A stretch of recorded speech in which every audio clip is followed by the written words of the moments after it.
যদি এমন হয় যে একটি জমির মালিকানা প্রমাণ করার জন্য যে দলিল প্রয়োজন সেই দলিলটি আপনার কাছে নেই, কিন্তু ওই সম্পত্তির অনুকূলে এমন একটি রেকর্ড রয়েছে যে রেকর্ডটির মাধ্যমে আপনার প্রমাণ করার সুযোগ রয়েছে যে ওই সকল সম্পত্তি আপনার পূর্বপুরুষেরা ভোগ দখলে ছিলেন, এখন ওয়ারিশান সূত্রে আপনি ওই সকল সম্পত্তি ভোগ দখল পাওয়ার অধিকার রাখেন।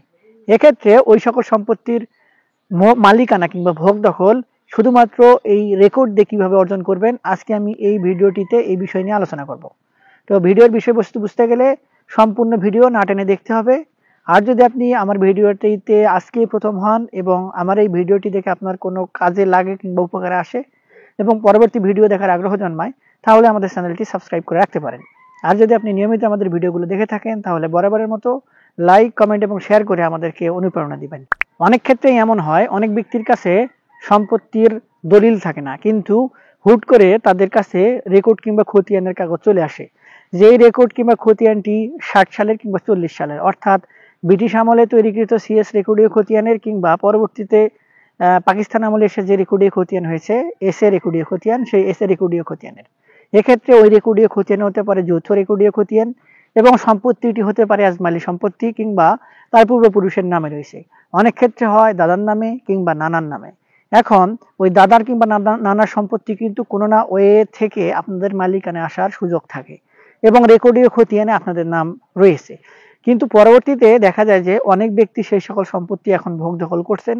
তাদের কাছে ওই সকল সম্পত্তির মালিকানা কিভাবে আসলো, এটি আসলে অনেকটা প্রশ্নবিদ্ধ। তারা যে সম্পত্তিগুলো মালিকানা গ্রহণ করে আসেন, তাদের কাছে যখন আপনি দলিল চাবেন, তারা কিন্তু ঠিকঠাক মতো দলিলও সার্ভ করে না কিংবা আপনাকে দেখাতে চায় না। এক্ষেত্রে আপনার কাছে যে রেকর্ডীয় খতিয়ানের কাগজটি রয়েছে, ওই কাগজটির বলে কিন্তু আপনি সম্পত্তির মালিকানায় যাওয়ার অধিকার রাখেন। এক্ষেত্রে আপনাকে কিছু পদ্ধতি অবলম্বন করতে হবে। সেটি হচ্ছে, অনেকেই ভুল করে থাকে যে বাটোয়ারার মামলা করে থাকে কিংবা শর্তের মামলা করে থাকে। এক্ষেত্রে এগুলো না করে আপনি সরাসরি ওই সকল সম্পত্তির অনুকূলে দখল পুনরুদ্ধারের মামলা করতে হবে। এক্ষেত্রে আপনি যে ওই সকল ব্যক্তির ওয়ারিশান সূত্রে সম্পত্তি পাওয়ার অধিকার রাখেন, এটি কার মাধ্যমে এবং কিসের ভিত্তিতে, এই সকল প্রমাণ কিন্তু আপনার সংগ্রহে রাখতে হবে। অর্থাৎ আপনি যদি নানার সম্পত্তি হয়, মাতৃসূত্রে কিন্তু পাওয়ার অধিকার রাখেন। আপনার দাদার সম্পত্তি হলে কিন্তু পিতৃসূত্রে পাওয়ার অধিকার রাখেন। এই যে সম্পত্তিগুলো এই সূত্রে প্রাপ্ত হওয়ার অধিকার রাখেন, এই মর্মে আপনার দাদার কিংবা আপনার নানার সাথে আপনার সম্পর্কটা কি, কিভাবে আপনি আসলেন, ধাপে ধাপে এই সকল বিষয় আপনাকে কাগজপত্র প্রমাণ স্বরূপ সংগ্রহে রাখতে হবে। এরপরে আপনি সেই ডকুমেন্টগুলোর বলে পরবর্তীতে আপনি কিন্তু ওই যে রেকর্ডীয় খতিয়ান আপনার দাদার নামে কিংবা আপনার নানার নামে, ওই রেকর্ডীয় খতিয়ানের সূত্র ধরেই আদালতে দখল পুনরুদ্ধারের মামলা করতে পারবেন। এক্ষেত্রে আদালতে যদি আপনি বিষয়টি প্রমাণ করতে পারেন যে আপনার পূর্বপুরুষের ওই সকল সম্পত্তি আপনি মালিকানায় আসার সুযোগ আপনার রয়েছে এবং এই খতিয়ানটির পরে ওই খতিয়ানভুক্ত ব্যক্তিদ্বয় পরবর্তীতে আর কারো কাছে সম্পত্তি হস্তান্তর করে নাই এবং যারা এখন বর্তমানে ভোগ দখল করছে তারা অবৈধ দখলদার, তাদের দখলের কোনো ভিত্তি নেই, তাহলেই কিন্তু আদালত থেকে আপনাদের পক্ষে রায় আসার সুযোগ রয়েছে।